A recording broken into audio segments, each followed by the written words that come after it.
Magandang araw sa ating lahat. Congratulations to the Councilors League for your initiatives today. More power po sa inyong lahat. As you know by now, so much have happened. So many events have taken place in these past few months.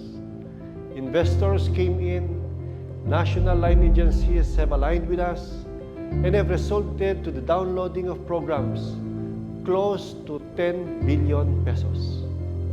My colleagues in the Vision team will try to name a few.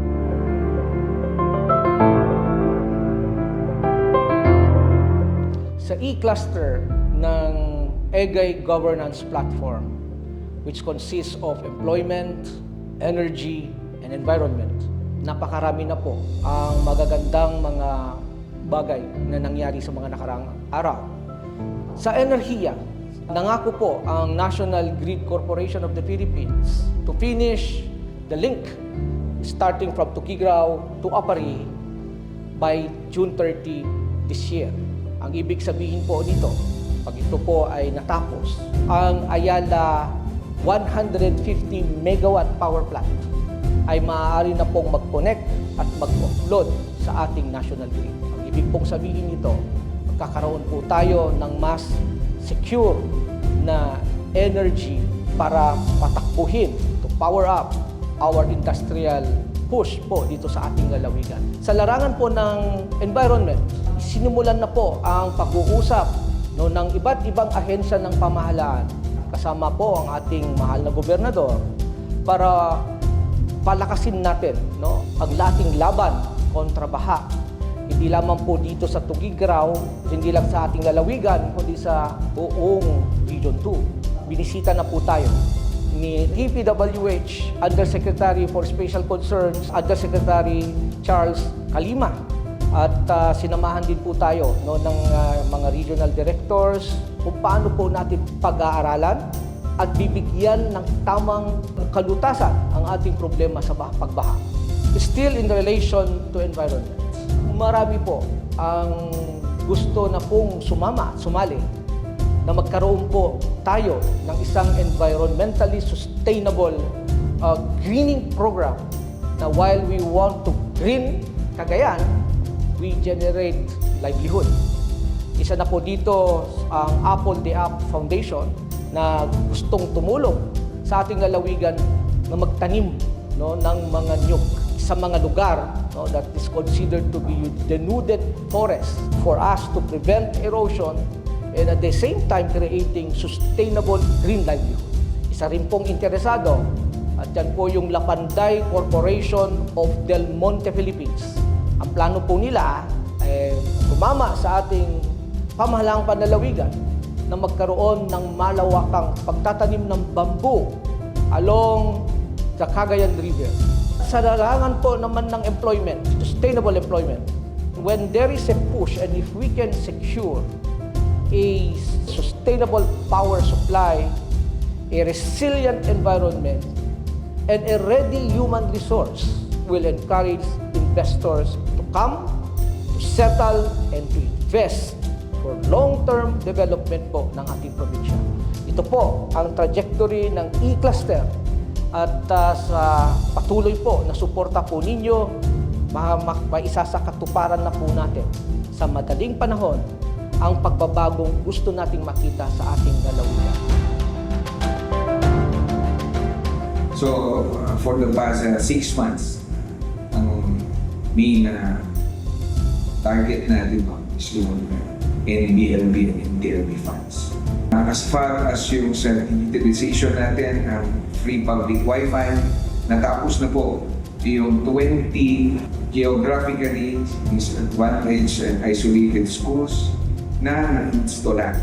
Umabot po yung mga installation as far as Bonus Point sa Cantaran, Banicop sa Magao, and 4 schools na talagang isolated sa Calayan. So marami po na benepisyo ang mga estudyante and community and even barangays for this.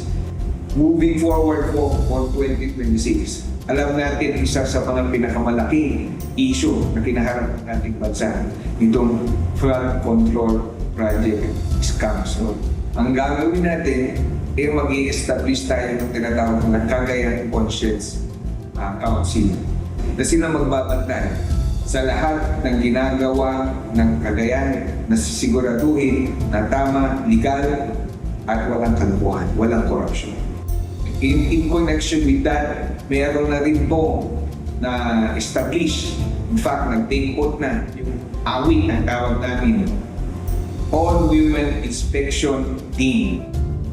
Puro babae po yan para masigurado na magagawa na nila ng maigi mag-inspect at makikita na lahat ng proyekto ng probinsya ay nasa tamang paggawa, tamang standard at walang kalokohan, walang para rin tuloy-tuloy ang maging serbisyo na maganda para sa Cagayan. Gumawa na po tayo ng clustering ng mga department heads and consultants into 5 major clusters. First, yung administration, of course, basically to administer the provincial government. Second, yung services, natututok po yung serbisyo na ibibigay sa lahat ng mga Cagayanos. Progress, tututukan naman po yung pangalong progresibong programa para sa ating mga Cagayano. Unity, ito ay para siguraduhin tuloy-tuloy ho yung pag-unify ng buong Cagayan para sama-sama tayo tulong-tulong para maging maayos ang ating buhay. And of course, yung special concern. Yung special concern, titignan ho natin 5 importanteng bagay-bagay o lugar na kailangan tutukan dahil ito ay very vital sa ating progress. So, pagdating ko sa good governance, maasahan niyo po na si Governor Manong Egay Aglipan ay gagawin niya lahat para siguraduhin na ang serbisyo ay makakarating sa inyo sa tamang oras, tamang paraan, walang kalokohan, walang korupsyon. Maasahan niyo po yan. Sa tulong po ninyo, kasi kailangan po namin ng tulong nyo, hindi namin po kaya ito, tulong-tulong po tayo para magkaroon ng mabuting pamamahalan for good governance sa ating buong probinsya. Napakadaming nangyari for the past 6 months sa agricultural cluster. Unang-una, from the Department of Agriculture, merong nahingi si Manong Egay, si Governor Egay Aglipay, na 5 rice processing center. Ito ay matatagpuan, nakaalot sa bayan ng Alcala, Baggao, Piat, Tuaw at Bugay. Yung Tuaw ay nag-groundbreak na recently at saka magmo-MOA signing na yung Bugay and the other 3 municipalities. This amounts to more than 200 million per site at halos 1 billion na ang mga ito. Ang pangalawa ay yung kaya 10 ang pinagsasabi ni Governor ay galing sa NFA naman, sa National Food Authority. Malalaki ang mga ito na warehouses. Ito ay naglalaman ng malalaking 4 na dryer at saka malakas na rice mill.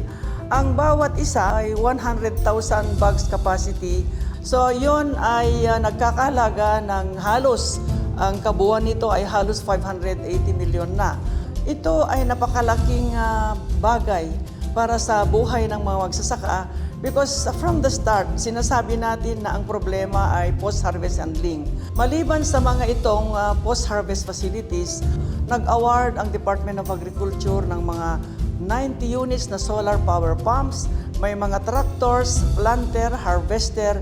Ito ay kasama ang mga seeds at fertilizer na ibinibigay na libre sa ating mga magsasaka at nagkakahalaga ito ng almost 1.5 billion. Pupunta naman tayo sa BIFAR. Nakapagbigay na sila ng 6 na upright freezer na ito ay na-award sa mga fisher folk ng mga bawat bayan. Kasi ang problema natin, walang post-harvest handling din sa ating mga isda. Mapunta naman tayo sa isang ahensya na napakalaki ang ambag sa atin ngayon. Ito naman ay ang National Irrigation Administration. May binigay at hiningi mismo ni Governor Egay Aglipay yung 4 na dam na malalaking dam. Ang isa ay matatagpuan sa bayan ng Santa Filomena, Claveria. Nagkakahalaga yon ng 1.6 billion. Yung pangalawa naman ay nasa Lalo.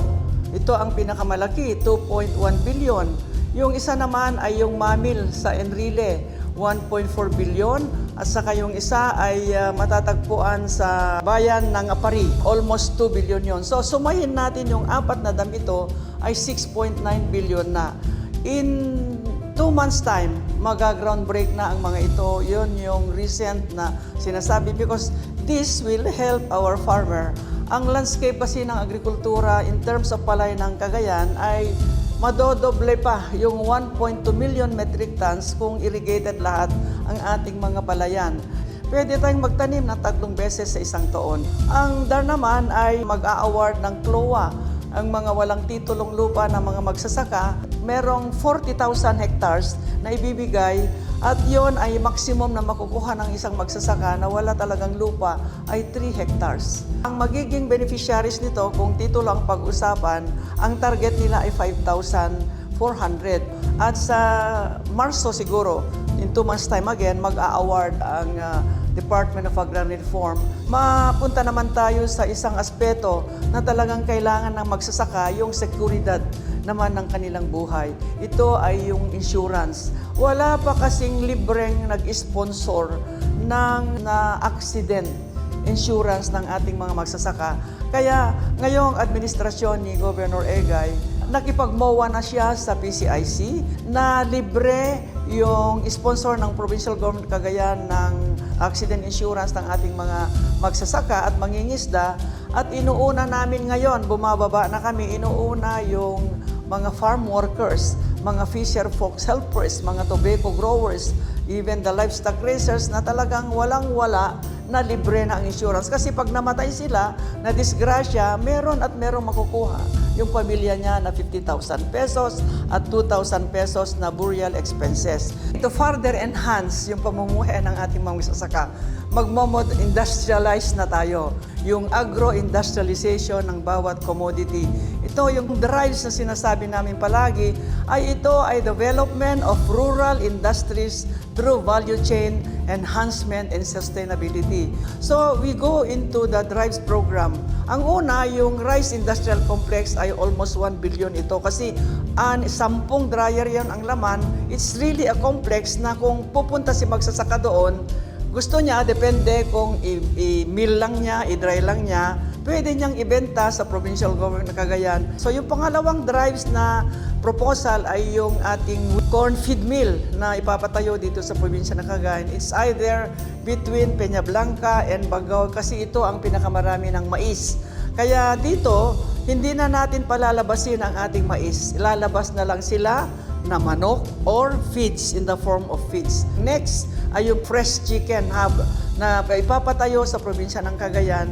Yung component na yung pakain kasi natin, 80% of that is yellow corn. That's why yung volume ng ating mais na almost 1 million metric tons naman ang production, magiging manok siya because there is now a partnership na nabubuo with that of the Vitarits with the provincial government Cagayan. So yung pangatlo naman, yung ating palaisdaan, yung payaw fleet na sinasabi natin with the corresponding cold storage, blast freezer, and ice maker na ipapatayo sa Santa Ana. Yun ay sasagot na doon sa problema ng ating mga mangingisda na hindi na lang kinukuha ni Malabon o Nabotas yung ating mga produkto, tayo ang makinabang dito sa Cagayan. Pang-apat na gagawin natin sa mga high-value commercial crops. May mga processing na tayong gagawin at marketing with the help of the OST, of course, and DTI. Meron din tayong gagawin na from farm to fork. May processing ito nakasama kasi pag bibilihin mo, magiging karne na from that production. That's why ipapatayo dito is between San Mariano, Lalo or in Enrile. At saka in the entire Philippines, dito mo lang matatagpuan sa Apari yung aramang. That's why meron tayong ipapatayong aramang drying and processing and marketing center mismo sa bayan ng Apari. So ito ay 7 na drives program na scattered throughout the province. This will form part of our PPP later on with that of the private investors. So ito ay preparado na, nakapresenta na ito sa DepDep doon sa NEDA, na ipasok na sa RDIP or the Regional Development Investment Program. So ang mga ito ay naganap sa loob lamang ng pang 7 buwan na pero 6 na buwan pa lang Dito mo makikita yung drives ng ating gobernador. Kaya nagmamalaki kami na ngayon sa EGAY platform with the support, of course, sa Sangguniang Palalawigan through the leadership of Governor, Vice Governor Manuel Mamba, mangyayari yung panaginip ni Governor EGAY Aglipay dito sa EGAY platform niya. Maraming salamat at one Cagayan. You know very well that Y stands for Youth Development and Elderly Care. Alam naman natin lahat na ang unang ginawa ng ating mahal na gobernador is nakipag-align sa mga national agencies, and one of them, of course, is yung Department of Education natin, and which we were very lucky in the province of Cagayan to be a recipient of 216 classrooms which were distributed in the many and different towns of the province. So, yun pa lang po, panalo na tayo kasi kahit papano, mapapabago na natin, mabibigyan na natin ng mas magagandang classrooms ang ating mga estudyante, lalo na sa ating mga musmus na mga elementary graders. Pangalawa, the province of Cagayan has been in contact and in deep collaboration with the universities and colleges in Cagayan to ensure alignment of the courses that they offer to our students, at the same time to align the curriculum that they teach to the students para at least prepared ang human resources natin para sa mga companies who will come and invest in Cagayan. Pangatlo, meron na po tayong plano na magtayo ng dormitory sa ating probinsya that is to primarily help our students coming from the islands of Calayan, malalayong lugar na pinanggagalingan ng ating mga anak para pumunta rito sa city para mag-aral ng kolehiyo.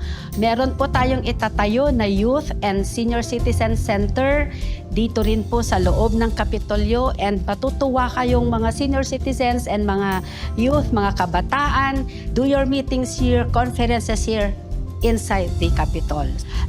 For the elderly, ngayon nakikita ninyo po ang effort ng probinsya natin na ayusin ang lahat ng district hospitals natin. At the same time, nag-hire na po tayo ngayon ng mga tao para makumpleto po ang human resource capability ng bawat district hospitals natin. Mas mabilis na po ang serbisyo, mas marami na pong doctors, nurses na mag-aalaga sa atin sa mga hospitals. And of course, huwag po nating kalimutan, itong 10 mobile hospital na to, iikot po sa mga barangay, may dala-dalang gamot, mga maintenance medicines po ninyo, mga vitamins ninyo, pwede kayong magpa-check up, pwede kayong magpa-laboratory. There are many more programs intended for our youth, for our elderly care. Marami pa po kaming i-report, sa uulitin po ulit. Maraming salamat, magandang hapon sa ating lahat. Mabuhay Cagayan, one Cagayan. This progress is not the result of chance. It is the product of the governor's unrelenting drive to unite us politically, to brush off the non-essentials, and to stay focused on what our people need most, especially the less privileged. By keeping our eyes on the real needs of our communities, we've been able to align effort, mobilize resources, and accelerate impact. Some say that the government's role is not only to regulate or to react. We firmly agree. Governments are not mere regulators. They are stewards of direction and normative purpose. They set a course, articulate a vision, and create the conditions for progress. They are engines of innovation, engines that are proactive rather than reactive. And that is the heart of our approach. To lead with purpose, to anticipate challenges, and to seize opportunities for the people we serve. As proof of this is the fact that the governor was entrusted to be the chairman of the Regional Development Council for Region 2, and at the same time, the chairman of the Regional Public Safety and Order, a first in our region. As RDC chair, we get to have the opportunity to lead and champion 4 major infrastructure programs. First, the rehabilitation of the Cagayan River. Second, the establishment of a maritime highway. Third, a new superhighway parallel to the existing one. And finally, a new seaport and airport connected by a railway system. These major programs is expected not only to benefit the province, but more importantly, the entire region and consequently, the country at large. As we move forward, let us continue to entrust our shared mission to you, to the communities we represent, and to each other as partners. Let us keep the momentum by refining programs that work, realigning those that don't, and relentlessly pursuing outcomes that lift the most vulnerable among us. Maraming salamat po. One